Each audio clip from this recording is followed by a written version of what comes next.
एक बार फिर से स्वागत है आप सबका हमारे YouTube चैनल महाभारत ज्ञान केंद्र पे। और मैं हूं शिवानी सिंह बघेल। आज के इस वीडियो में हम लोग 7वां चैप्टर पढ़ेंगे, हिरोशिमा, जो कि सच्चिदानंद हीरानंद वात्स्यायन अज्ञेय जी के द्वारा लिखा हुआ है। इनका एक नाम अज्ञेय है, उपनाम। इनको अज्ञेय के नाम से भी जाना जाता है, सच्चिदानंद को। तो हम लोग हर बार की तरह सबसे पहले कवि परिचय पढ़ेंगे, उसके बाद हिरोशिमा के बारे में जानेंगे और हिरोशिमा पढ़ेंगे इनके द्वारा जो लिखा हुआ है।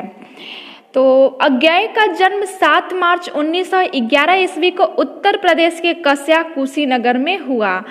उनका बचपन लखनऊ, कश्मीर, बिहार और मद्रास में बीता। बीएसएससी करके अंग्रेजी में एमए करते समय क्रांतिकारी आंदोलन से जुड़कर बम बनाते हुए पकड़े गए और वहां से फरार भी हो गए। सन 1930 ईस्वी के अंत में पकड़ लिए गए। क्या था कि ये बम बनाते हुए पकड़े गए थे, मतलब क्रांतिकारी आंदोलन से जुड़कर बम बनाते हुए पकड़े गए और फरार हो गए थे उस टाइम। लेकिन सन 1930 आते आते वह अंत में पकड़ लिए गए। अज्ञेय प्रयोगवाद एवं नई कविता को साहित्य जगत में प्रतिष्ठित करने वाले कवि हैं। अज्ञेय बहुभाषित थे। उन्हें संस्कृत, अंग्रेजी, हिंदी, फारसी, तमिल आदि अनेक भाषाओं का ज्ञान था। वे आधुनिक हिंदी साहित्य के एक प्रमुख कवि, कथाकार, विचारक एवं पत्रकार थे।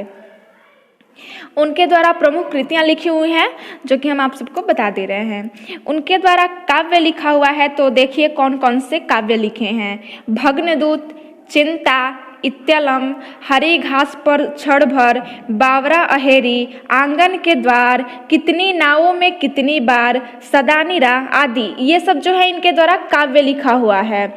इनके द्वारा कुछ कहानी संग्रह है। विपथगा, जयदोल, ये तेरे प्रतिरूप, छोड़ा हुआ रास्ता, लौटती पगडंडी आदि, ये सब कहानी संग्रह लिखा हुआ है अज्ञेय जी के द्वारा। और उपन्यास लिखे हैं, शेखर एक जीवनी, नदी के द्वीप, अपने अपने अजनबी, ये इनके द्वारा उपन्यास लिखा हुआ है। यात्रा साहित्य में लिखा हुआ है, अरे यायावर याद रहेगा, एक बूंद सहसा उछली, ये इनके द्वारा यात्रा साहित्य लिखा हुआ है। निबंध में लिखे हैं त्रिशंकु, आत्मनेपद, अद्यतन, भवंती, अंतरा, ये सब निबंध लिखे हैं। और नाटक में है उत्तर प्रियदर्शी, उत्तर प्रियदर्शी नाम का एक नाटक भी यह लिखे हैं। संपादित ग्रंथ में लिखे हैं तार सप्तक, दूसरा सप्तक, तीसरा सप्तक, चौथा सप्तक, पुष्कारिणी, रूपांबरा आदि, ये सब जो है इनके द्वारा संपादित ग्रंथ लिखे हुए हैं। 4 अप्रैल 1987 ईस्वी को उनका देहांत हो गया। यह जो कविता है यह उनकी समग्र कविताओं के संग्रह सदानीरा से संकलित है। हिरोशिमा कविता सदानीरा से संकलित है। ये बहुत ही इंपॉर्टेंट है, ये सब याद रखना है। कविता को पढ़ने से पहले हम लोग सबसे पहले हिरोशिमा के बारे में जान लेते हैं कि ऐसा क्या हुआ था हिरोशिमा में और कब हुआ था जिसपे यह कविता लिखा हुआ है।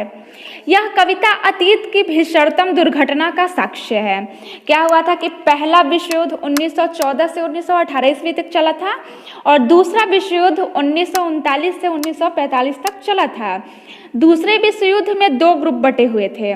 जब दूसरा विश्व युद्ध हो रहा था तो उस टाइम 2 ग्रुप बटे हुए थे, पहला मित्र राष्ट्र और दूसरा धुरी राष्ट्र। मित्र राष्ट्र में अमेरिका, फ्रांस, ब्रिटेन और सोवियत संघ शामिल था और धुरी राष्ट्र में इटली, जापान और जर्मनी। दूसरे विश्व युद्ध के दौरान अमेरिका ने जापान के 2 शहरों पर परमाणु बम गिराए। कौन सा बम? परमाणु बम गिराए जापान के 2 शहरों पर। 6 अगस्त 1945 को हिरोशिमा पर और 9 अगस्त 1945 को नागासाकी पर। तो यह कविता जो है वो हिरोशिमा पर लिखा गया है। जब 6 अगस्त 1945 ईस्वी को जब अमेरिका ने हिरोशिमा पर बम गिराया तो वहाँ पे किस तरह का माहौल था, कैसी दर्दनाक घटना वहाँ पे घटी, इसी का वर्णन कवि इस कविता में करते हैं। बहुत ही अच्छा लगने वाला है यह चैप्टर, तो बने रहिए वीडियो के लास्ट तक और देखते रहिए चैप्टर को। कवि कहते हैं कि एक दिन सहसा सूरज निकला, एक दिन सहसा सूरज निकला, अरे क्षितिज पर नहीं, नगर के चौक पर। सहसा मतलब अचानक और क्षितिज मतलब होता है जहां पृथ्वी और आकाश मिलते हुए प्रतीत होते हैं। अज्ञेय जी हिरोशिमा की उस सुबह के विषय में कहते हैं जिस दिन अमेरिका ने हिरोशिमा पर बम गिराया था। कवि कहते हैं कि एक दिन अचानक सुबह में सूरज निकला और प्रकाश दिखाई पड़ा। एक दिन अचानक सुबह में सूरज निकला और प्रकाश दिखाई पड़ा। जिस तरह से सूरज निकलता है और प्रकाश दिखाई पड़ता है, उसी प्रकार जब बम विस्फोट हुआ तो बहुत तेज प्रकाश हुआ। उसी को कवि कहते हैं कि एक दिन सहसा सूरज निकला। जब वो बम फटा, उसी को कवि कह रहे हैं कि एक दिन सहसा सूरज निकला, अचानक सूरज निकला। अरे क्षितिज पर नहीं, नगर के चौक पर यह प्रकाश क्षितिज से निकलते सूरज का नहीं, बल्कि शहर के मध्य में, चौक मतलब शहर के मध्य में अमेरिका द्वारा गिराए गए बम का था। यह जो क्षितिज, जो सूरज था, जिस सूरज का प्रकाश था, वह क्षितिज से नहीं, नगर के बीचों बीच निकला था। धूप बरसी पर अंतरिक्ष से नहीं, फटी मिट्टी से। लोग गर्मी से जलने लगे। जिस तरह से सूरज द्वारा उत्सर्जित धूप होता है, लोगों को जलन महसूस होता है, तो उसी को कवि कह रहे हैं कि जब बम फटा तो लोग गर्मी से जलने लगे। यह धूप की गर्मी नहीं थी, यह गर्मी बम विस्फोट से उत्सर्जित किरणों की थी। पर अंतरिक्ष से नहीं, फटी मिट्टी से। यह परमाणु बम जो था वह मिट्टी को फाड़ कर निकला था। धूप जो था वो आसमान से नहीं बरसा, बल्कि कहाँ से बरसा? जमीन से बरसा और लोग जलने लगे। आगे कवि कहते हैं कि छायाएं मानव जन की दिशाहीन, सब ओर पड़ी वह सूरज, नहीं उगा था पूरब में वह बरसा सहसा बीचों बीच नगर के। यहाँ पे सूरज किसको कहा जा रहा है? उस परमाणु बम को कहा जा रहा है। कवि कहते हैं कि ज्यों ही वह सूरज निकला नगर के चौक पर, वह सूरज पूरब में नहीं, नगर के बीचों बीच मिट्टी को फाड़ कर निकला था। यानी कि परमाणु बम, वह सूरज कहाँ से निकला था? नगर के बीचों बीच निकला था। चारों तरफ उसका इतना प्रचंड ताप था, इतनी प्रचंड गर्मी थी, इतना ज्यादा प्रकाश था कि जो मानव की परछाइयां थी, छायाएं मानव जन की दिशाहीन, जो मानव की परछाइयां थी, जो उनकी छायाएं थी, वह छायाएं दिशाहीन हो गईं। उनका कोई दिशा नहीं था, इधर उधर सब ओर पड़ रही थी। जो बम निकला उसका कोई दिशा नहीं था, इधर उधर पड़ रहा था और लोग जल रहे थे। क्योंकि वह सूरज, सब ओर पड़ी वह सूरज, नहीं उगा था पूरब में वह, क्योंकि वह सूरज पूरब की ओर से नहीं निकला था, नगर के बीचों बीच चौक पर जमीन को फाड़ते हुए निकला था। काल सूर्य के रथ के पहियों के ज्यों अरे टूटकर बिखर गए हो दसों दिशा में। मृत्यु रूपी सूरज टूट टूट कर दसों दिशाओं में बिखर रहा था।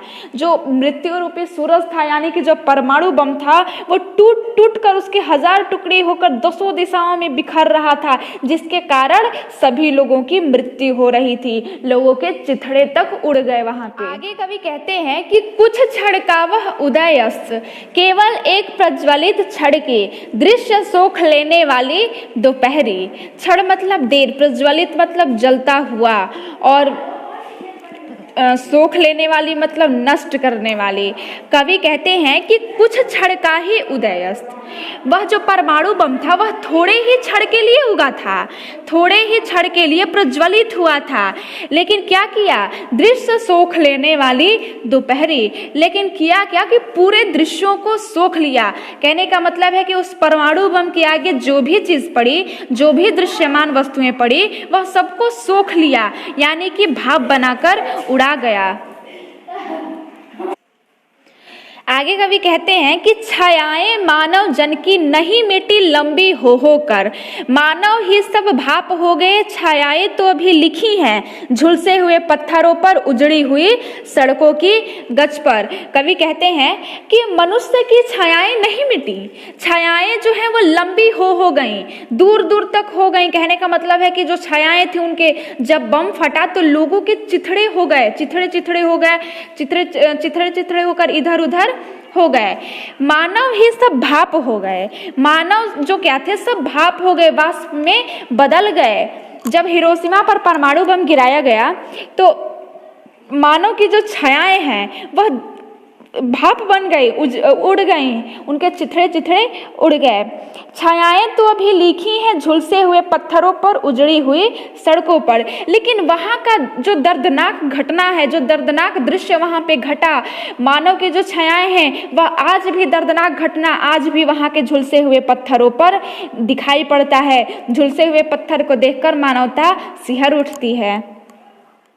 आगे कवि कहते हैं कि मानव का रचा हुआ सूरज मानव को भाप बनाकर सोख गया। कवि कहते हैं कि मानव का रचा हुआ सूरज, वो जो सूरज था, जो परमाणु बम था, उसको किसने बनाया था? मानव ने बनाया था। मानव को भाप बनाकर सूख गया। जिसको मानव ने बनाया वह मानव को ही भाप बनाकर सूख गया। उस परमाणु रूपी बम को मानव ने बनाया और वो बम ने क्या किया कि मानव को ही उड़ा गया, उसके चिथड़े चिथड़े उड़ा गया। पत्थरों पर लिखी हुई यह जली हुई छाया मानव की साखी है। साखी मतलब साक्ष्य।